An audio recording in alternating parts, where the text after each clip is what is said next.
ბატონო მურმან, ისეთი როლი თუ ქონიათ, რომელიც არ მოგწონდათ, მაგრამ ნუ მაინც ბევრი არ მოგწონს, მაგრამ ვიცი რა შეასახმე. მასტერი, ოსტატი, მაშინ ახარ რომ ეს რა ახლა დონჟუანი და ჰამლეტი და კენტი მათ დათამაშე და უცბად შეიძლება ესეთი ძალიან.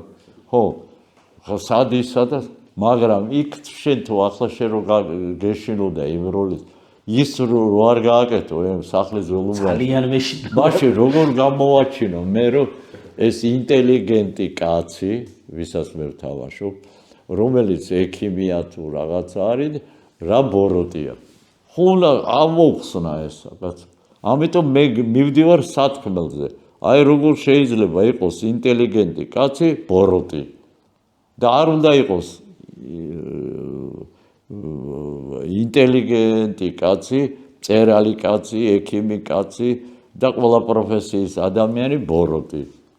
აი ამის იყოს სათქმელი. როლს აქვს თავისი სათქმელი, მამოძრავებელს ეტყვიან, მოტივაციას ეტყვიან.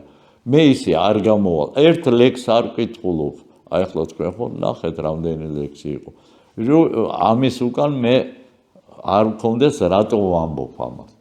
შენ თუ რატომ ამბობ არ იცი ემოციურად. მაშინ ის არ მიდის მაყურებლამდე. თუ არ მიდის არაფერი არ ახარ. მაშინ ხარ დეკორაცია. სკამის, ნატურა და არაფერი.